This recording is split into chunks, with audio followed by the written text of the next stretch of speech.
Welcome to edition of a new program we're going to be running through the community. We're going to call this Community Conversation on Critical Race Theories and Issues. And I have with me Dr. Patrick Velasquez, who I met years ago, well over, I would say 30 years ago. We met in a graduate class at UNO. And one of the things I've asked Dr. Patrick Velasquez to talk about is some of his experiences and some of the things that he's been writing about, and just share a lot related to the Chicano experience and help our communities to understand the importance of understanding critical race theories, but as well as that is understanding some of the issues that we as people of color encounter. And so he has he got his PhD many years ago, I think in San Diego. We were in graduate schools at UNO getting our masters together, and the story goes that we were in education administration. It was an education class that deals with American education. And Dr. Patrick was sitting on one side of the room. He wasn't a doctor then, we're both graduate students. And I noticed he had this tenacity, this kind of a pit bull mentality about taking on racism. And I was on the other side of the room, and I had that same pit bull mentality, even though we don't favor dogs, but we'll just use it as a metaphor here. And then we had this white racist type teacher who was talking about American education, but he didn't mention anything about people of color. And when we got finished with him, he said, all of y'all both do an independent research or something in the class, because he was not equipped to talk about race in that traditional American education. As we moved forward, Patrick and I became great friends, and he became the director of Chicano Awareness Center and very much involved in dealing with racial issues, as well as educational issues with many of the students in the community, and particularly helping to uplift many of the families and so on, and was a strong advocate to help bring our communities together. So in that vein, we got to become great compadres, and we both have a very strong passion about jazz music and you name it, and international issues. The other thing I wanted to share, a little brief introduction. In my lifetime in this community, there are very few Latinos and African Americans, people of color, who are very capable of reaching across the bridge, and we call the bridge the Mason-Dixon line in Omaha. Dr. Patrick is one of those individuals, and so I wanted him to share a lot about himself, his growing up, but also respond to a series of questions and issues that can help illuminate some of the challenges we face in these dark times dealing with this current administration, both nationally and locally. So Dr. Patrick Velasquez, welcome to Community Conversation on Critical Race Theories, and we'll be switching up and down on different issues as we go forward. So would you like to share with the viewing audience a little bit more about yourself? Sure. Let me first say in Espanol, buenos dias or buenas tardes, depending on where you're at. Yeah, I was born in Omaha, Nebraska. My grandparents immigrated to Nebraska from central Mexico way back in the early 1900s. And my grandfather, Pedro Velasquez, was one of the first Mexican people, among the first Mexican families to settle in Omaha. And of course, most of the Mexicanos who came to Omaha in those days, like I think most of the African Americans, came to Omaha to work in the meatpacking industry. And so they settled in South Omaha, and that's where most of my family was raised. My mother wanted to get out of South Omaha just before I was born, so she and my dad moved to North Omaha, out in the area around Miller Park, for those that are familiar with North Omaha, close to 30th Street. And it was kind of a racially mixed neighborhood at that time. And I went to McMillan Junior High School for 3 years. I went to North High School for 3 years and graduated, and not really knowing anything about what I wanted to do with my life, and not really socially conscious at all. But fortunately, my older brother, 2 years older than me, was already going to college at UNO, University of Nebraska at Omaha. And so I followed him there and went for a couple of years without a major, and then ended up in social work. And through that social work major, I got involved with Chicano students on campus. We had an organization at the time called La Causa. And from there, I got involved in the South Omaha Chicano community. I was a volunteer with the Chicano Awareness Center, a very grassroots community organization. And moved up, I was on their board of directors for several years, and then eventually became the executive director of the CAC, as we used to call it. It's now called, I believe, the Latino Center of the Heartlands. Or Midlands. Yeah, I guess people got scared of the word Chicano there, and that was always an issue for us, but that's unfortunate. But yeah, that's a little bit about my background. I moved to San Diego in 1988, and after a while, I started working, shifted from a nonprofit community position to go into higher education. I'd always been interested in higher ed. And as A'Jamal said, I think my graduate program, our master's program in education, helped me to get more in sync with the educational needs in communities of color. So I started working at the University of California at San Diego, which in retrospect has to be one of the most racist institutions in all of Southern California. It's a very elitist, classist, racist, Research One university. Very much a battleground where white people are trying to cling to their privilege and maintain a very elitist, prestigious institution all for themselves. People of color are trying to penetrate UCSD, as it's called. And so I was a part of that struggle for 28 years. And I've been retired now for 3 years, staying involved in the community and especially in issues dealing with higher education.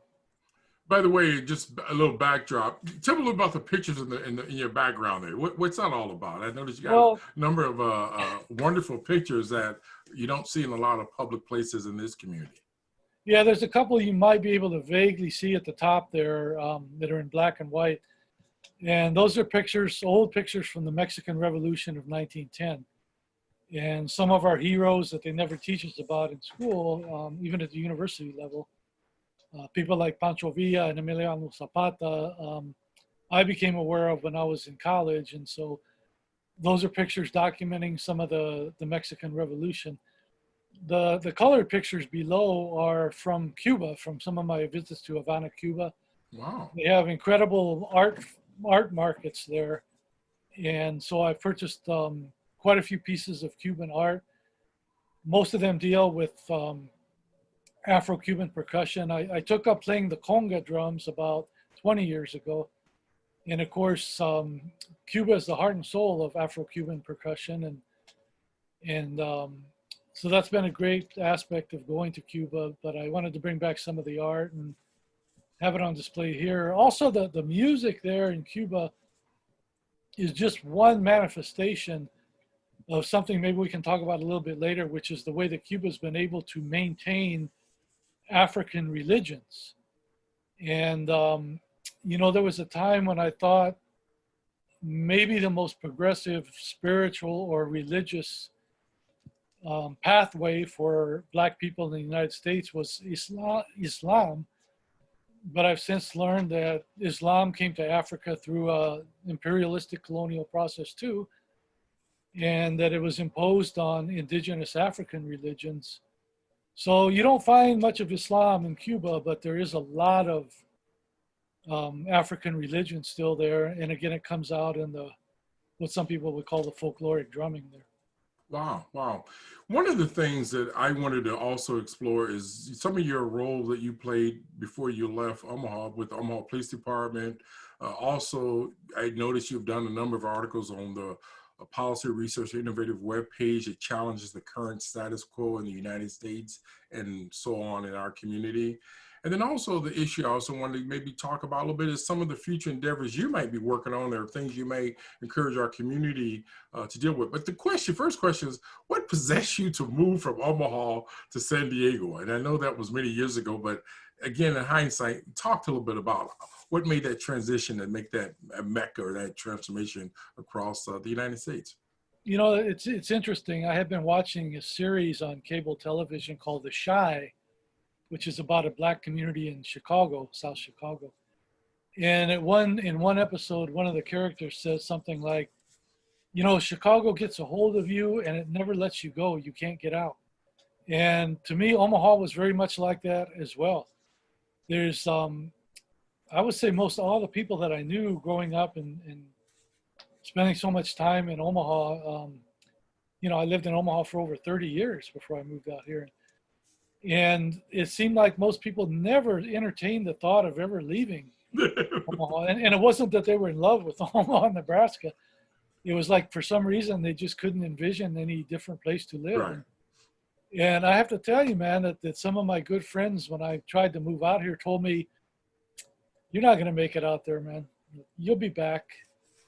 And I said, "Well, maybe so, but I think there were some personal reasons, but I think also on a political level, I really got tired of Omaha's conservatism, Right. and it wasn't the racism or the lack of diversity in the state. When I left Nebraska in 1988, the state was well over 90% white. Hmm. And even the city of Omaha, the most diverse city in the state, was also probably over 90% white. And man, that's a lot to fight against for a number of years. And just not to see your people represented anywhere. At the time that I left, all my years, over 30 years in Omaha, I could count the number of Chicano doctors and lawyers that I knew on one hand easily. And so there didn't seem to be a pathway to any greater representation or empowerment for Chicanos in Omaha. And it wasn't just the white racism there. It was also well, I guess what I would call the internalized colonialism of so many Hispanics in Omaha, including a lot of the older folks who ran organizations like the American GI Forum and the League of United Latin American Citizens. Some of the older Hispanic organizations in Omaha were very conservative, and when some of us, like myself, wanted to confront the white political leadership of Nebraska and Omaha, these older Hispanics they didn't want to do any of that, man. It was like they were afraid of confrontation, and they wanted to be in the same room with these white policymakers, but just so, as Senator Ernie Chambers used to say, just so those white leaders could pet them on the head and tell them some Hispanic jokes and so forth. And that was really sad to see. At a certain point, I said, I have to get out of here, man. I can't deal with this anymore. And A'Jamal, one specific thing that I think was the breaking point for me was we had a very racist governor in Nebraska who posed as a pseudo-liberal named Bob Kerrey. And one of the things he did when he was governor of Nebraska was to try to eliminate the state Mexican-American Commission. And I tried to call him out. Some progressive Chicanos tried to call him out for that.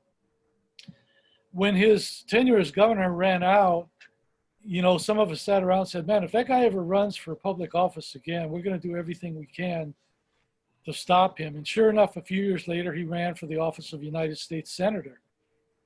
And when I saw some of this conservative element of the Hispanic community come out and support him after what he had done to our community as governor, I said, to me, that's the last straw, man. I really can't deal with this anymore. So I started to look around. The process of how I got into San Diego is a whole nother long story, but I ended up here and have stayed here ever since. So contrary to what some folks told me, I didn't go back. I've been back to visit several times. I still have family and friends in Omaha. When I go back, it's kind of a surreal experience. I was in Omaha almost exactly 2 years ago. And, in some ways nothing's changed, but in other ways, it seems to have even gotten worse. So right. I'm certainly not sorry that I left. Right. In one of your recent essays you had on the policy research innovative, you talked more about your activism and the struggle with dealing with issues related to people of color. You also talked recently about the role of professional athletes. Why did you focus on them as opposed to politicians? I found it interesting how you laid that piece out. I've done a lot of writing and a lot of advocacy against public institutions for many, many years now. I'm also in the process of writing a memoir of my 28 years at UC San Diego. And actually one of my graduate school mentors here in San Diego, Dr. Alberto Ochoa, encouraged me to write this memoir because he said, man, Patrick, knowing you like I do, I can't believe that you worked at UCSD for 28 years without getting fired. And, I said, well, I came close a few times. You know, you said you're the master of probation. I think I was the master of verbal and written reprimands. I used to, You know, Chambers said when he went to Creighton University, they had his personnel or his file as a student as big as a telephone book. So it was a sign of a badge of honor. And one of the things I love to say is at Catholic Charities, I was on probation 3 times, promiseship 1 time. And it was always about principles and dealing with issues for our community. So again, you get used to it because they know if they let you go, they'd rather have you there than have you away because you would be kind of like dealing with them very severely. But yeah. Interesting. Yeah, they didn't want to create a martyr out of me.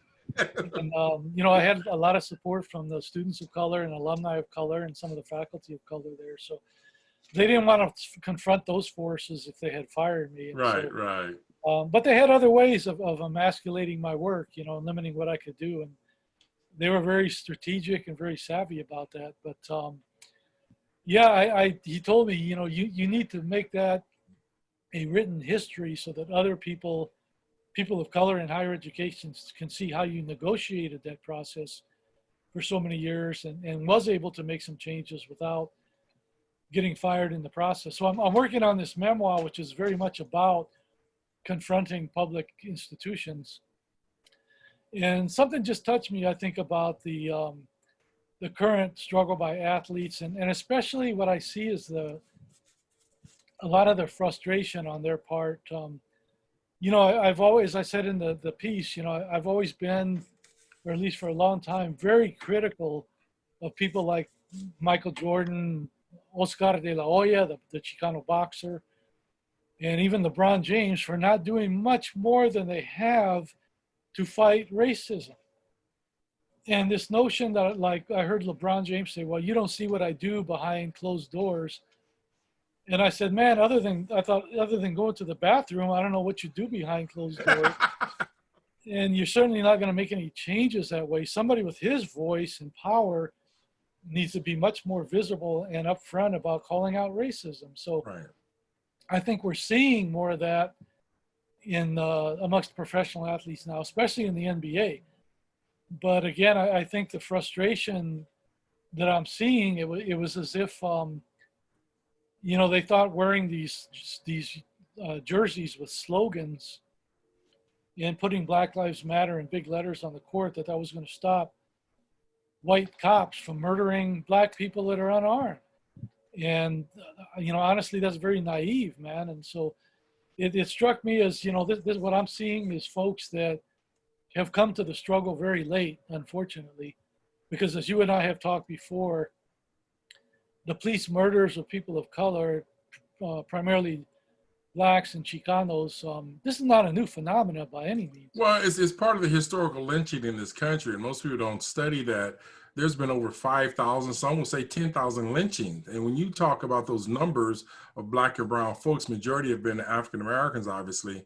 But the trauma that it creates in that family and it creates in that whole generation and so on. And so I see examples of that when I see some of my brothers come from the South and they're afraid to look white folks in the eye and challenge them. We got a few of those kind of folks around here. And my point is that trauma, whether it was historical or even current, it does a lot to a community. And again, that's part of the conversations we as African Americans and Latinos and Chicanos and people, indigenous, Native Americans, Asians need to talk about, because history is plain examples of that, the history that we know, not the history they teach in the public schools and particularly in these plantation educational institutions. Right. And, you know, I think also our long history has shown us that law enforcement is not our ally. And we can go back, you know, the current phenomena that, of course, has been captured on cell phones and disseminated by social media is different. But I think back in our day and as we were getting started as activists, the real issue was the penetration of organizations of people of color by entities like the FBI. Right. And even the CIA. So we know what the FBI did to try to destroy the Black Panthers, what they did to try to destroy the Chicano movement in southern part of the United States. Close to where you and I grew up, man, what the FBI did to destroy the American Indian movement in South Dakota. And so the COINTELPRO program of the FBI under J. Edgar Hoover, what they did to try to subvert all kinds of progressive organizations of people of color. That's part of the history of what law enforcement, how law enforcement has served in the United States to increase racism and perpetuate white privilege. Right. It's not new. You know, the other thing is you mentioned that even when I was teaching the Black Studies department, I was somewhat disappointed with the content of the curriculum because, for example, in Omaha, Nebraska, we don't have a book or an art. I mean, we don't have a class on Malcolm X. Malcolm X was born in Omaha, Nebraska, and you have a Black Studies department, but we can't even get 10 students to take that class. And then when we do have certain classes, and I'll use a couple examples, where they have some multicultural counseling classes, they have a public administration, they had some diversity classes, and they were taught by white women who've never been into North or South Omaha. And education, their greatest diversity teachers are white people who are inherently racist. I would even use the word genetically racist in the way they behave and act. University of Nebraska-Lincoln has a white guy who has a PhD, and he teaches Black studies or race studies, critical race theories, and he does it from a very Europe-centric white perspective. He doesn't have anybody to validate what he's saying, and lately they've been passing these artificial experts, and I use experts just because he's got a PhD or he's got a master's degree or he read 4 or 5 books. If you're not involved in the struggle, I question your authenticity, or let's say I question your legitimacy as helping the people. How can you extrapolate or take from folks or appropriate is what they've been doing and do what they do and not engage or work with the very people? It's nothing but that paternalism stuff that we've been dealing with. So yeah, I'm disappointed in many of our ethnic and racial study programs at these universities. And as you alluded to earlier, some are more intelligent, supposedly intelligent, academicians or as they say, intelligentes, literally are on the payroll and looking the other way. And again, you can say that by the fact they don't even come into our communities or engage our communities on some of these important issues. Yeah, that's a very powerful point. I think it's important to note that we are really in a different era right now when it comes to Black studies, Chicano studies, Native people studies, ethnic studies, because the people who are teaching it now are not like the people that we might have taken those courses from back in the day, who are not just scholars, but also activists. They really did enact that scholar activist model, and they were involved in struggles themselves. Whereas I think most of the people who are teaching ethnic studies type classes now, all they did was read about it. You know, they have not really been involved in any struggles, and they're not at the current time. And of course, in some quarters, those classes and departments have become more legitimized. And on one hand, that's a good thing. But what I've seen in California is that a lot of them have been co-opted by the institutions where they're housed. And so, I mean, this was a absolutely horrible problem at UC San Diego. And it remains a terrible problem in the sense that you no longer have ethnic studies faculty, at least not very many, that want to teach students about actually empowering communities. Right. So a lot of the faculty of ethnic studies programs have become what people call careerists. And all they care about is their career. Right. And trying to make more money, trying to get promotions. They're not concerned about community empowerment or about eradicating racism. And they would rather deal with, you know, the fringes of experiences in communities of color. You know, what I've seen at UC San Diego, another thing is that even the vocabulary that's used by some of these so-called scholars, they've tried to develop their own complex vocabulary that about 5 people in the world can understand, and nobody in our actual communities of color can relate to. So the key example I see is here in California, primarily out of ethnic studies departments, they've developed this term Latinx instead of Latinos, or Chicken X, I guess, instead of Chicanos. And it's nonsense to me. It's idiocy, and they're trying to, you know, impose from the top down, from the ivory towers of higher education, impose these terms on grassroots communities of color. But a lot of us are not having it, you know. So that's a struggle that's going on, and it's really sad to see that you know, we have to battle against some of our people after fighting for years to get more African Americans and Chicanos into higher education. And unfortunately, some of them have chosen this other path.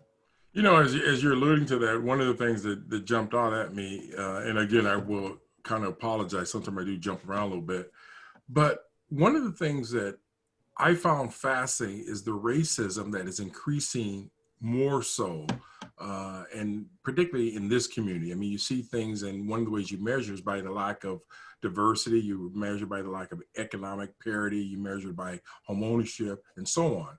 And one of the questions I throw back at you a little bit, I know that you came to Omaha when you were invited to teach or lecture at Creighton University. I'm not sure if you went to UNO at some point, but when you came back and forth, how did they react to you when you say, you know, you're a native son of the community, you come back and you see the students? What was that like for you coming into Creighton or UNO, wherever you went, because you were familiar with them before you left, and then when you came back, what was it like in that academic environment as a Chicano professor or Chicano PhD person?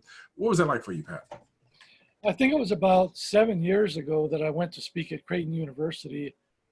And then I think about 3 years ago, I actually made a presentation as part of the Cinco de Mayo program at Metropolitan Community College in South Omaha.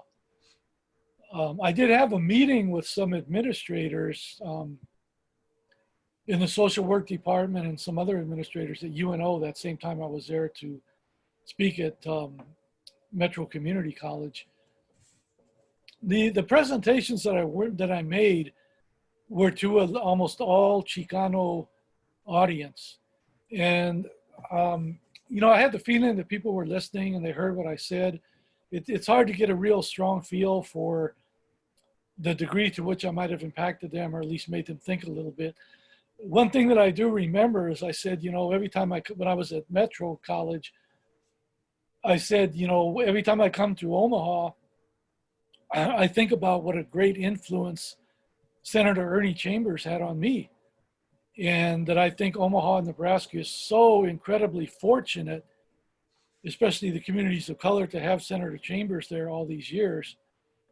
Because he could have left Omaha and become a national spokesperson anywhere in the country, I think. To this day, I've never seen an African American or Chicano spokesperson on the national level that I think is wiser or better informed or just stronger than Senator Chambers. And I said, you know, I think Omaha is very fortunate to have Ernie Chambers here. This so happened there was a high-level white administrator from Metro College sitting at a table near the stage. And I think he almost fainted when I said that. I think he wanted to get up and leave. But, you know, so again, I don't think things have really changed much in Omaha since that time. You know, I was going to run just quickly is Ernie, I talked to him years ago when I was at Metro doing some consultant work. He told me out of his mouth, from his mouth to my ears, he'd only been invited once at Metro in all these years. And then I was the second time making that happen, and he didn't have a great turnout. I noticed that they set the room up to have like maybe a couple of hundred folks there, and I think maybe only 10 or 15 showed up. And I found out later the director of publicity did not send out a press release. They sabotaged that whole event. Again, it's that racism that these folks have. And obviously she was from Lincoln, and I can call her name out. But how do you invite Senator Chambers to a community college where many of the students are working class students and never do the prep work to get the community there? And so again, it was for Neil, it was almost like that, you know, one hand rubbed the other hand, and that's how they operate in these racist institutions where they are kids coming through and getting brainwashed.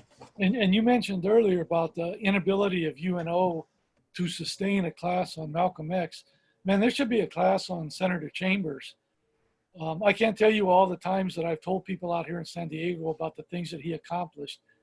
How, as the only Black senator, the only senator of color in the state legislature, that he was able to bring about district elections for city council and for school board, which is something that San Diego doesn't even really have right now. You serious? Not at the overall level. You know, they've been easing into it, but there's still a lot of cities in the San Diego County area that don't have district elections. So, Wow. um, so yeah, I really hope that before he passes away, I would hope that somebody in Omaha begins to put together his biography and perhaps an autobiography so that he can speak for himself.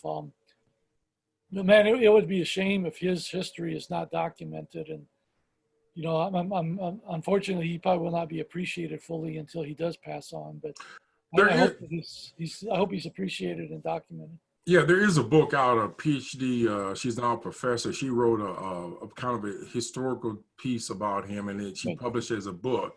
And what's good. interesting, the framework of this book is more academic piece than it is a social piece. But she talks about how he played by the rules and more of a narrative of all the things he was involved in. So there's something out there, but I don't think as extensive as it could be.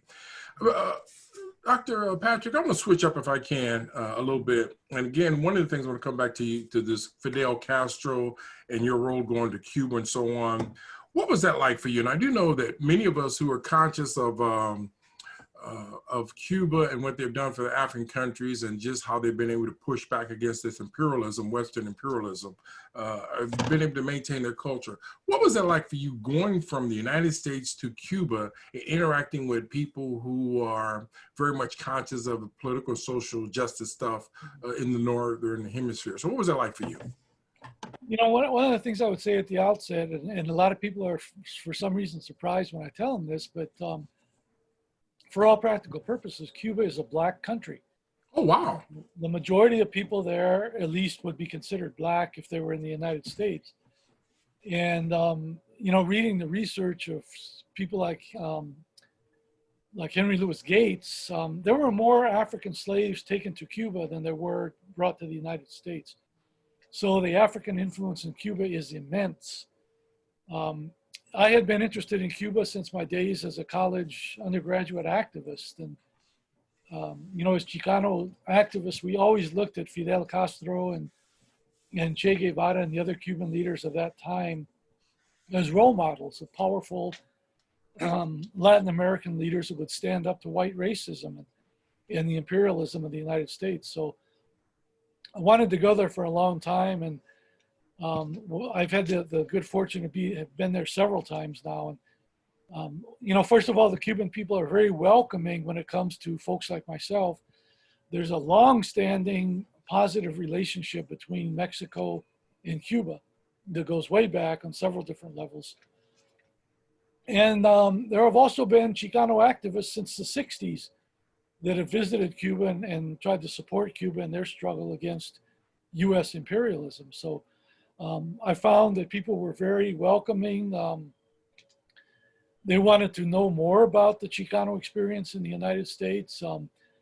There is a couple of programs there, academic programs that study Latinos in the United States.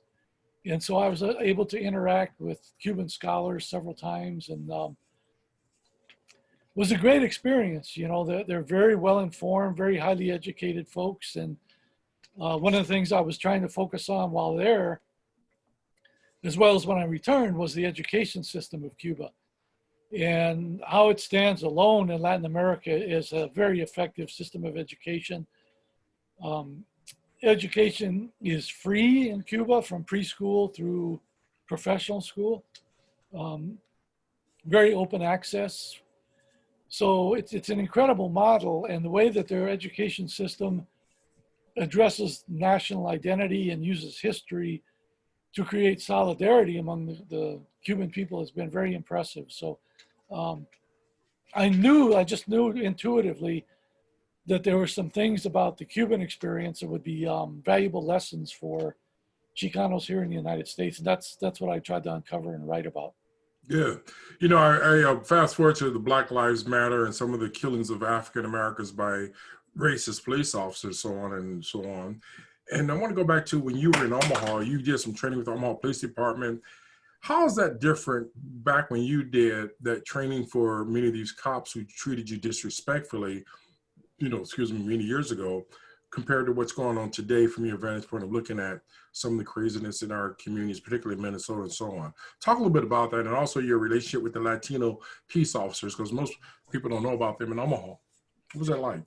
Yeah, I think in around, excuse me, about 1986 or 87, I got involved with the Latino Peace Officers Association, which wasn't even an organization yet at the time. But I was approached when I was director of Chicano Awareness Center. I was approached by some of the Chicanos who were members of the Omaha Police Department, and they wanted our organization's support because they were dealing with discrimination against themselves as Chicanos within the police department. So I worked with them, and together, we formed a chapter of the Latino Peace Officers Association, which is a national organization. As I wrote in the piece about that, I'd had a very bad experience as a young man, 18 years old, getting beat up by some white cops in my neighborhood. And so I didn't have a very positive perception of cops in general when these Chicano police officers approached me, but they were members of the community. And I thought they were coming from a good place, so we did support them. I think by working with them, I did get much closer to the administration of the police department. And so I got to see more about what they were like. And then I ended up working with Dr. George Garrison, at that time the chair of the Black Studies Department at UNO, who was contracted by the police department to provide quote unquote sensitivity training. and talking about the history of police killings, this was right on the heels of two incidents in which unarmed black civilians were killed by police. So the community was outraged, and the police department decided, let's bring in some folks to do sensitivity training. So Dr. Garrison and I trained in total 500 police officers. In Omaha, Nebraska? Yes, from the top echelon of the department, Wow. the lieutenants, the captains, and so forth, all the way to the rank and file. So we did it in classes, you could say, of 50 cops apiece, I think it was. So we did 50 cops apiece. I like that expression. Yeah, we did 10 sessions, and we reached all 500 members of the police force. And that was quite an experience to sit there in a class, an academic setting, with all these cops in uniforms, and they had their guns, they had their mace, they had their billy clubs. And that was a very trippy experience, I would say, man. But also, and you know this because we did a lot of this together when I was there, man. I've done training sessions, if you will, with all kinds of people and all kinds of white folks during the time I was in Omaha, from professional social workers to university professors to school teachers to school administrators to elementary school kids. And I have never experienced so much resistance to cultural competence as I did working with those cops. Wow. And these are people who, of course, the hierarchy of the police department is very authoritarian. So they're used to taking orders and yes, sir, and so forth. But man, they didn't want to have anything to do with this sensitivity training. And they even they attacked us even with profanity at one point in the class. In the class. Yes. And the worst group of all were the top level administrators in the police department. They were the most resistant and confrontational as we were trying to provide this very academic content. It wasn't like we were in there pointing fingers or placing blame on people. This was an academic course, you could say. And the level of resistance was incredible. So I actually reached out to Senator Chambers when it was all done, and he worked with me, and we put on a press conference in which I told the public about what I had experienced, and that I thought the whole training was a waste of time, that was not a way in which you were going to effectively change police officers' behavior. They weren't going to change. And I remember at the press conference, Senator Chambers said, you can have all the training in the world, but if you don't have policies with consequences for cops that commit needless violence against people, then they're going to do it forever. If you don't begin to have consequences, including firing those cops and pressing criminal charges against them, then nothing will change. And that still resonates with me today because I think we're looking at ways to stop this problem, and it needs a hell of a lot more than just cultural competence training. You know, it's almost ironic that one of the last bills that Senator Chambers sponsored deals with cultural competence or sensitivity training or basic race awareness for police officers, law enforcement. And basically you have to get at least 2 hours each year. But you would think the police departments or law enforcement in general, particularly the way they herd up many people of color and put them in the criminal justice system or whatever system, juvenile justice, they would be much more sensitive to some of the race issues, trauma, and the things that have impacted folks in our community. And instead, it's gotten worse. So I'm not sure what's going to come out of this bill. It actually was passed, I think, signed by the governor. But I suspect if it's anything like they do at UNO, where, you know, again, this white woman who told me she was walking down the hall one day, she had just graduated, and they let her teach cultural competency class, and she's never taught in her life. And then the other thing related to that is you have people who are teaching these classes. For example, Metro years ago, I had a course, a book on human relations related to, and it had a chapter on race issue or cultural diversity. Never used the word racism once. And so you got folks who are taking classes at Create UNO and walking out feeling good and thinking that, you know, again, they have that manifest destiny mentality. And I suspect that's what's going to happen if you don't have hard-hitting people who've been impacted by the criminal justice, the juvenile justice system, speaking about their truth to power to these various entities. So it's going to be interesting to see what comes out of it. I'm not going to hold my breath because, again, the conditions we have today is part of a history of this country. You know, I learned a lot from what I saw at UC San Diego in the way of policies that deal with sexual harassment. Because white women in the United States have a great deal of power. And in institutions like UNO, they've been able to implement sexual harassment policies. Training is a part of that. So they have a very well-defined policy in what is sexual harassment and what happens to you if you violate the policy. And you can be fired for that. And then they train everyone, like you say, they require 2 hours of training every couple of years so that you cannot plead ignorance and say, well, I didn't know that was the policy. Right. So they train you, but that's only a small portion of it. Again, the policy is well defined. Violations face serious consequences, and that has really limited sexual harassment. So if you put some of those same principles in place in regard to police behavior where, yeah, that's fine, that's cool to give them cultural competency training, but again, there's got to be policy to define what racism is, what inappropriate enforcement and use of force is, and then there have to be policies with very serious consequences when they violate that. Mm-hmm. You know, Patrick, one thing that comes to mind, and I'm going back to our childhood and, you know, coming through the level of adolescence and so on. Both of us graduated from high school in Omaha. You were at North High and I was at Central High. Central had it very much integrated for many years, but still had apartheid curriculum where you had the African Americans herd into those remedial courses, and you didn't have a really good Black Studies class. You had one Black Studies class, but it was apologists, taught by apologists that about basically didn't deal with real substantive issues. But my question is, when you went to North High School back in the day, how did you become conscious of racial, or did that happen in high school? Because you alluded to it earlier, but did it provide you with a foundation of living in California or living with the Chicano experience? Did you get into that in high school? And what about college?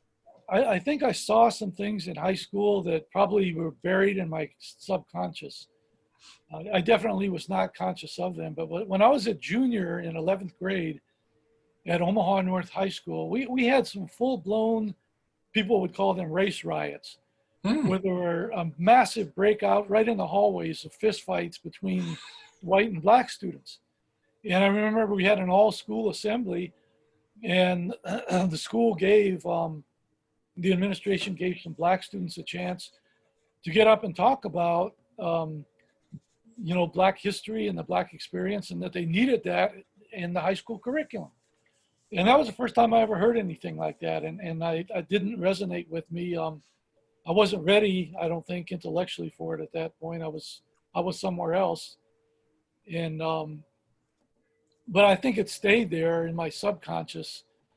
And by the time I graduated from high school, I still didn't really have a social consciousness. And it's kind of miraculous when you consider the times. Again, as I wrote, the Vietnam War was still raging. I was looking at possibly being drafted and going overseas to fight against some people of color that had never done anything to my community.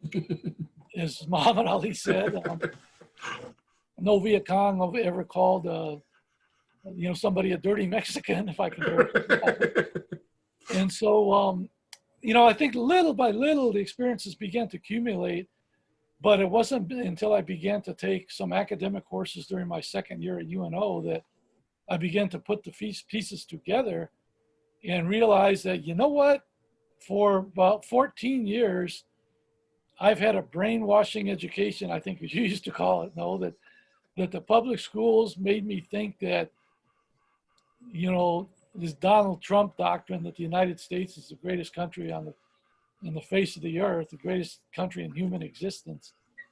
And there was no such thing as racism or classism or anything like that. So, I think, coming to UNO and experiencing that other perspective was quite a shock. And it really pissed me off at first when I realized how brainwashed I was, and that the public schooling, Omaha public schools and so forth, were doing a total disservice to communities of color.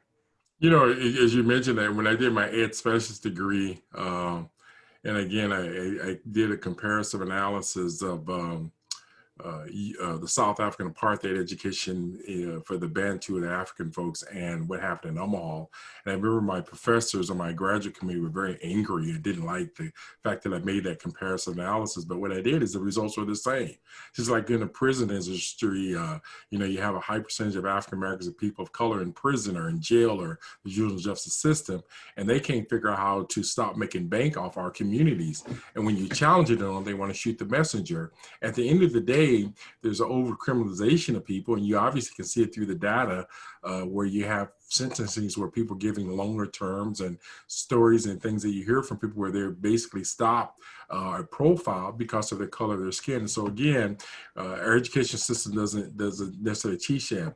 I'm going to switch up if I can, and I'm going to come back to something you said in one of your pieces I found fascinating. I think you've talked about it before, is this religion thing. Now, as a person who don't have a religious bone in my body, and I talk about that very seriously, that I don't have that. But you talk about your whole spirituality and what you was wrestling with growing up as a Chicano and dealing with Jesus Christ and white Christianity and so on.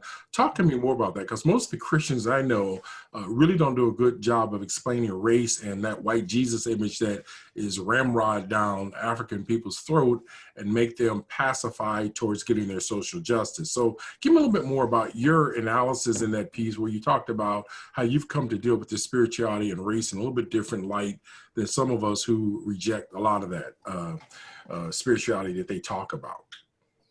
I think it started for me when I was still in Omaha, and I was the director of the Chicano Awareness Center.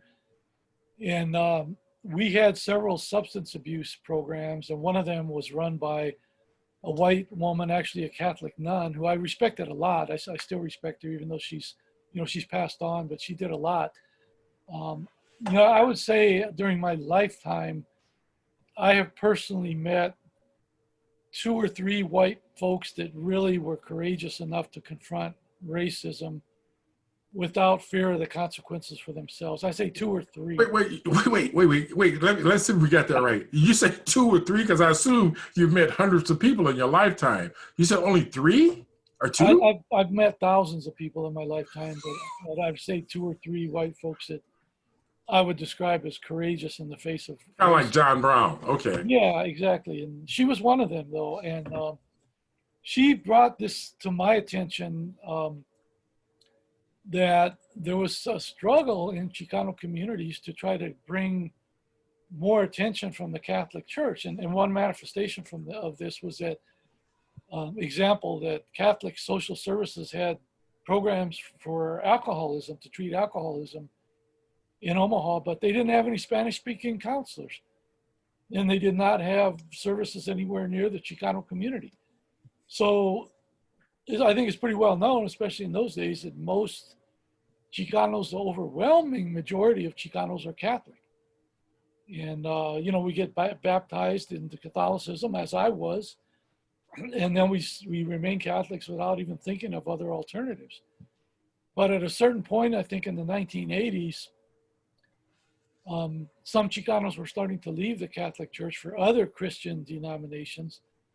And the Catholic archbishops of the United States wrote what was called a pastoral letter on Hispanics, I think in 1986. And they themselves admitted the neglect of Latinos by the Catholic Church. And so I remembered having some discussions with Sister Joyce about this. And with her assistance, we reached out to the local archdiocese, and we met with the diocesan chair. I don't remember what her title was. It was a Catholic nun, white woman who's a Catholic nun. And we said, hey, man, how come the Catholic Church is not providing social services geared to Chicanos? How come Catholic education is so expensive that it's not accessible to Chicano students? Why don't you have multicultural or bilingual education in Catholic schools? And man, dealing with this Catholic nun was exactly like dealing with the racist superintendent of the Omaha public schools. She had no empathy for what our agenda was and no intention of trying to create any positive change. So I thought, wow, okay, that's where we're at as, Chicano Catholics. And when I moved to San Diego, one of the things I did fairly soon after I got here was to get involved with a small group of Chicanos who were very much focused on studying indigenous Mexican culture and religion. And in fact, they used to do what's called danza azteca, which is a folkloric Aztec dancing. And they brought me into the group. I played the drums for the group for about a year. And, I never thought about that before, about like, hey, man, like, I had read some books, one in particular by a Mexican anthropologist who was arguing that, there's a myth that Mexican people are mestizos, that we're Indian and Spanish. And he argued that if you really look at the cultural anthropology of Mexico, there's very little Spanish influence on Mexican people in terms of either blood or culture. That aside from the language and religion, admittedly, that's very powerful, but most of the culture of Mexicans dates back to our indigenous ancestors. And he said that Mexican people are not mestizos, we're what he called de-Indianized Indians. Mm. And he suggested that the solutions to Mexico's problem do not lie in the models of Europe or the United States, but in the cultural foundations of the indigenous people of Mexico. Mm-hmm. And I never thought about this kind of alternative before, and especially what the religious or spiritual dimensions might be. And so that was, I think, swirling around inside for a long time. And then, as I said, going to Cuba and seeing how Cuba has made a very explicit attempt to maintain aspects of these indigenous African religions, and not just one, but several different African groups. Because Cuba received slaves from several different parts of Africa, and each part of Africa had its own religion. And you still find those African religions to some degree, actually to a very large degree, thriving. And I met some Cubans who told me, look, man, if you look at me, I'm light-skinned, I have green eyes, I have light hair, but I'm a member of an African religion here in Cuba. Wow. And I'm a practitioner of those African religions. And so that made me think, that, man, if Chicanos really want to be empowered, if we really want to be decolonized, how can we do it while we practice the religion of the white oppressor, which of course is Christianity? Right. How can we possibly do that? How does that contribute to our empowerment if we're using the religious model of the very people that are keeping us in a subordinate position? So, Right. I don't know what the solution is. Some people say, well, Patrick, that's not practical, man. Like, you can't expect all of us Catholic Chicanos to go back and start, worshiping the ancient Aztec gods and the Mayan gods and so forth. And any more than we could say, let's stop speaking Spanish and start speaking the language of the Aztecs and the Maya and so forth. Yeah, it's probably not practical. It may not be feasible, but surely there are some things that we can extract from those cultural bases that would serve us better than trying to emulate the white man's models. You know, as you mentioned, I'm reminded of Malcolm X, who one of his speeches, he said, "You wonder when you pray to that white God why he don't answer you." And again, I one of the things that I was teaching in the Black Studies department, I had a particular lecture on African religion, and oftentimes we use the term philosophy because there are many indigenous Africans who don't have either Islam or Christianity as part of the religion. They have a more of a spiritual, and some don't have any at all in a sense. It's more of a philosophy. And so when you look at John Mbiti and some of the books that he wrote about African religion, you see it completely different than these people who've gotten over here and they've gotten brainwashed with this docile slave religion. I didn't know until I started studying religion in the United States that when it first started for African folks, they had to have a white person in the room when they were praying to their white Jesus. And even today, I think one of the reasons why African Americans are in the position they are, as Malcolm would argue, is because they are being codified or qualified with something that has not served their interests. And again, you can believe in what you want. As Ernie likes to say, whatever floats your boat. But at the end of the day, I'm always looking for a Christian. You know, I mean, I see the stuff that they do to people, and sometimes it reminds me of that statement that someone purported that James Baldwin said. I hear what you're saying, but I see it's not what you're doing. And so when you look at Sunday morning and you look at Saturday mornings or whatever days you may go to your church, they're segregated, they're apartheid, and some of the things that people do under the guise of Christianity. Again, you wonder how can you be associated with people who don't practice what they preach, and so Yeah, as it's part of that agenda. I mentioned in my piece on religion, spirituality, that I read a really good book by a Native American scholar named Vine Deloria called God is Red. And he talks about a Native perspective on religion and spirituality. And one of the things that comes out of his work is the idea, which I believe, that white people have always had this incredible capacity to fragment their thinking and fragment their behavior.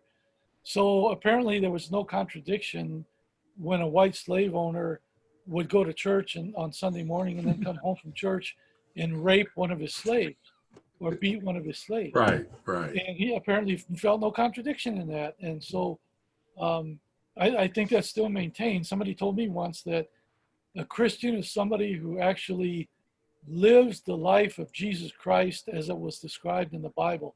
And I'm not sure I've ever met anybody like that in the United States. Well, I make a joke somewhat, but it wasn't being facetious. But when I worked 25 years at Catholic Charities, I was busy trying to convert them. And they asked me sometime what was my job title. I told them I was a missionary. I was trying to bring them to Christ. So you get set with a straight face, and that's how it runs.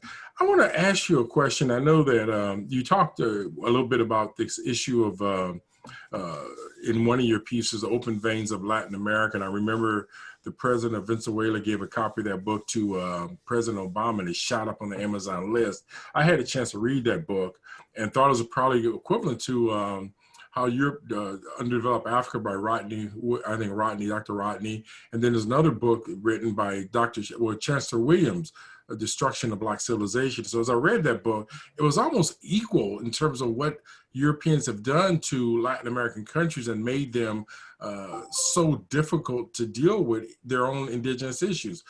That book seems like a powerful book. You think it'd be required reading for any person who's a Latino or a person who's concerned about people of color and oppressed people. Talk to me a little bit about that book a little bit, Patrick. Yeah, I think I found out about it too when I saw the YouTube video of the president of Venezuela giving that book to Barack Obama. I think it's kind of funny, when he got up to walk across the room and hand Obama the book, I think the Secret Service people in the room got ready to jump him. Thought he was going to do something, right? Yeah, they became very nervous. But it's a very hard book to read. If you have a social consciousness, you care about people's lives. Now, when you say hard, give me a little bit more what you mean by hard. You mean academic hard or difficult to absorb the content? What do you mean by that? Yeah, it triggers an emotional response when you see the brutality, just the unbelievable level of brutality committed by white people from Europe against all of Latin America. I think Galeano seems to cover every country in Latin America. And they all shared that experience, unfortunately. And so It's just a really painful book to get through. And but I think you're right. It's extremely important, you know. And I have never met a scholar of color in the United States that used that book In the classroom. their curriculum. Yeah, and Wow. it's a wonder that it's not more widely utilized. But the striking thing, a lot of things striking about that book, but one of them is that as you read chapter after chapter, all these descriptions of white European conquest of Latin America and brutality and the theft and the exploitation of Latin America's natural resources, all the bad things that they did, all the brutality, all the theft, the Catholic Church was right there beside them at every step. And I remember, you know, I used to tell some of my undergraduate students here at the university that they would tell me, Patrick, I'm going to go study abroad in Europe.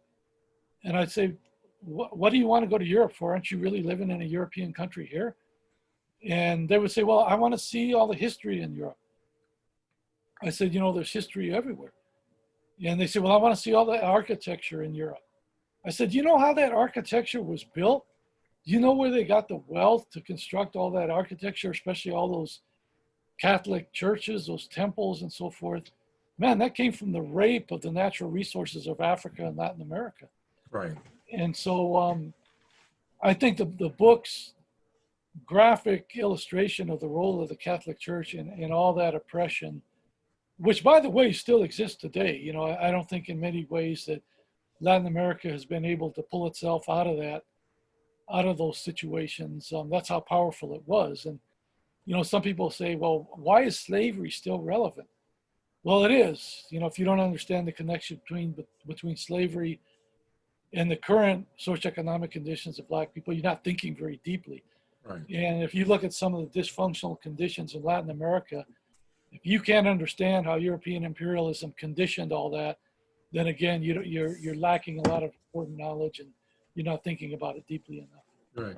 You know, Patrick, one of the things that come to mind, I remember many of the meetings that you and I attend, we even helped start multicultural education, advocated in 1983. I remember that day we went to the school board meeting, and the reason I remember the day was the night my son was born, and in the morning after he had popped out and talked to me in his way as a baby infant, we went to a board meeting that morning and talked about creating the cultural diversity. And fast forward, and I know that in recent years, there's been this issue of Black-Brown coalition. UNO hired a couple of incompetent folks to do that, and they didn't do anything with it. Window dressing, they had some wine and cheese events and so on.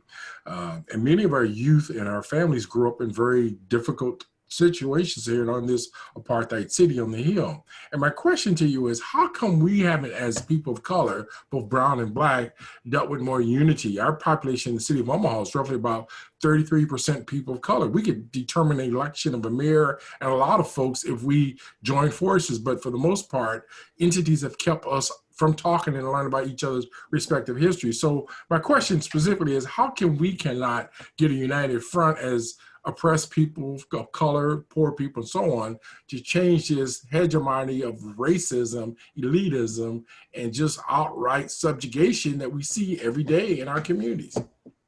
Well, first of all, we all know that there's nothing pathological about people of color or communities of color. So there's nothing inherently that blocks us from, you know, crossing community lines to work with other communities that are situated the same as ours is.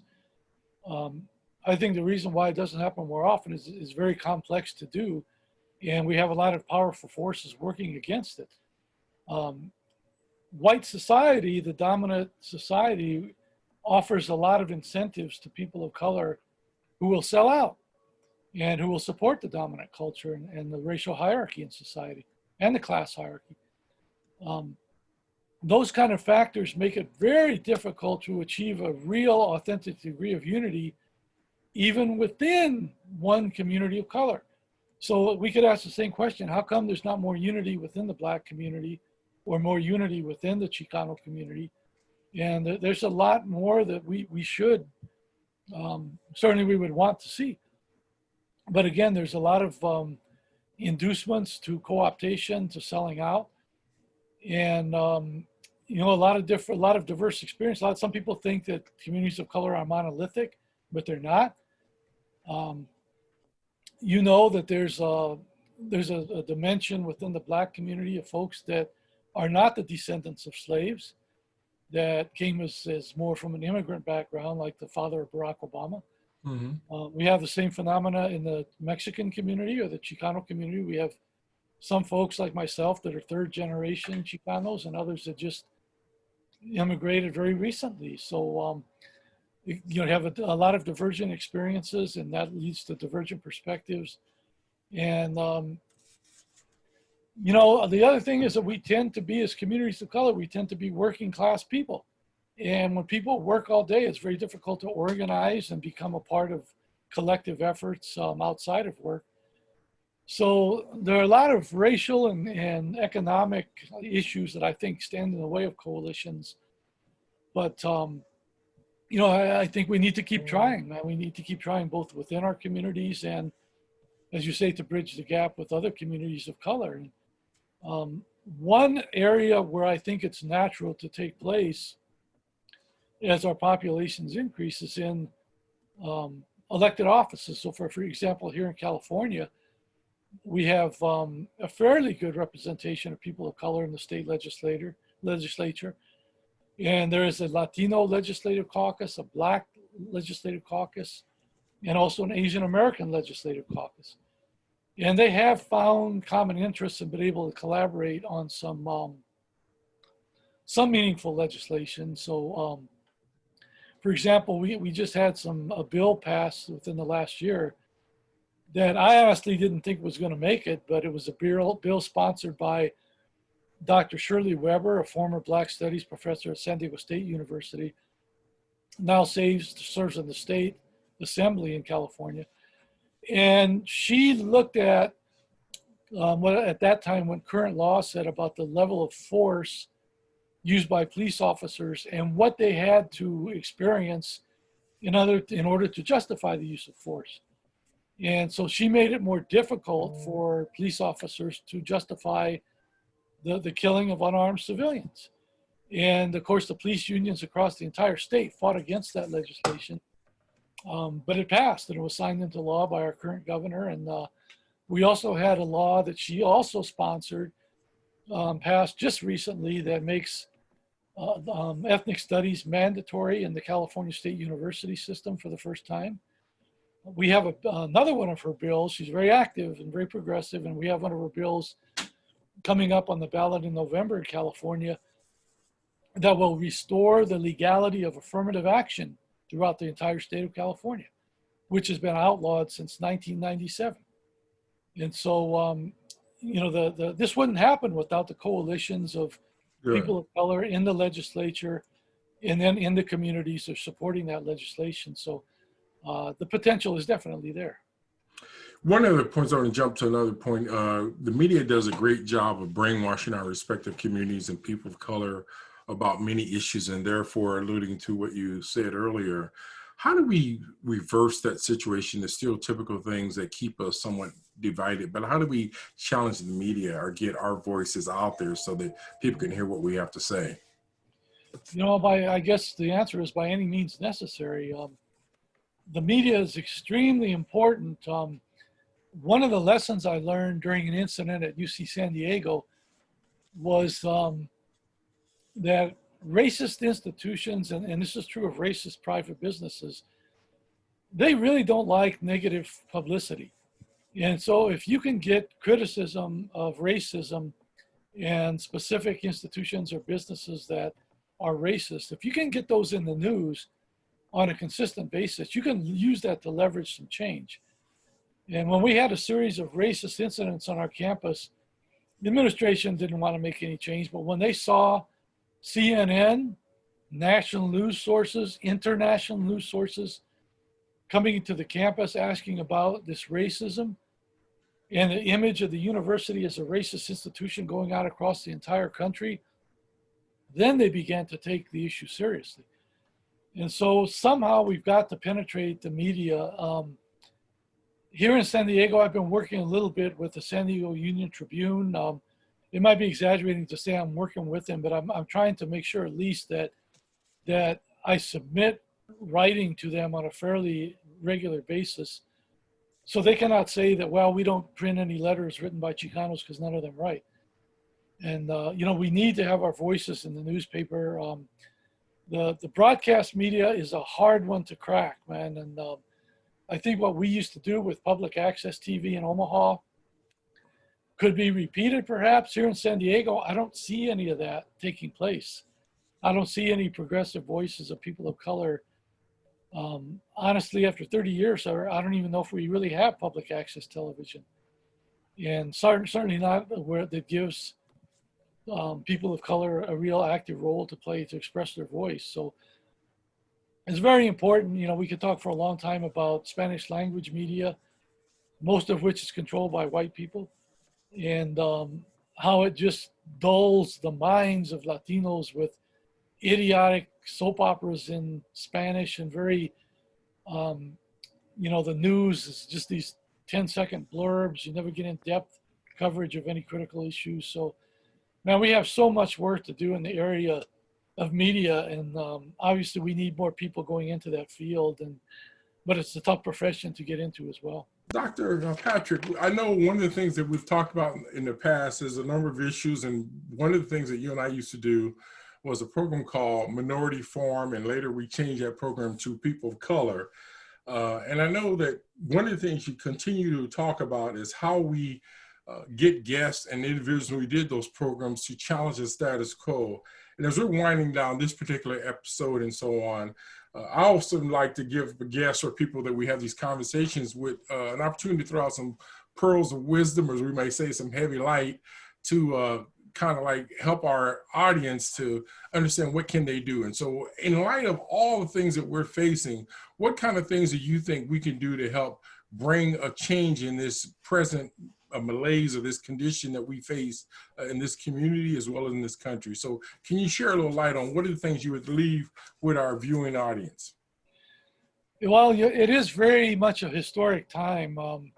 We're living in the era of unprecedented racism, in a sense, with Donald Trump as president. I don't know if you feel the same way, but I never thought I would see such a blatant moron, a racist moron like Trump in the White House. And, to some degree, he's pulled off the ideological cover of racism in the United States. So I don't know how anybody can now deny, as they used to, that America with a K is a racist country. And so it's very historic. Of course, we're living in the era of a pandemic we haven't seen before in our national history. And we're also living in an era in which the spotlight, at least now, seems to be on racial inequality to an extent that it really hasn't in at least the recent past. So in terms of what to do, I'm reminded of an interview that I heard years ago by a former agent of the CIA. And he was revealing a lot of the things that the CIA had done that were illegal. And during the question and answer period, somebody asked him, well, what can we do? And he said, man, just do something. Just do something, do something to try to create change in whatever way you can. And at least to begin with, think about the things that you're good at and try to do that. If you know how to write, then write articles, write letters. If you're a good organizer, try to work with people and organize. If you're somebody that likes to stay in the background, then you can stay in the background, join an organization, and do a lot of the behind the scenes work.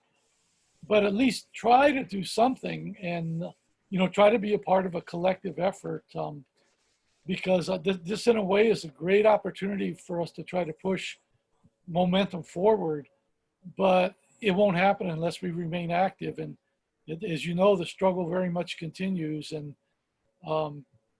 in the things I've written about activism, I've said you have to realize that this is a lifelong commitment, and frustration at certain points is inevitable, but you have to work through that. You have to rely on the support of those around you on both the political and emotional level, and just continue trying to move forward. Yeah. Well, I really appreciate you, Dr. Patrick Velasquez, talking to us about these important issues that deal with critical race theories and our current issues. And hopefully we can do this again and make it so that we can help throw out that heavy light so that people can help transform our community. But thank you for being on this edition. And we look forward to other editions where we can talk more about how do we reform and transform our communities. So thank you. All right, thank you. Muchas gracias.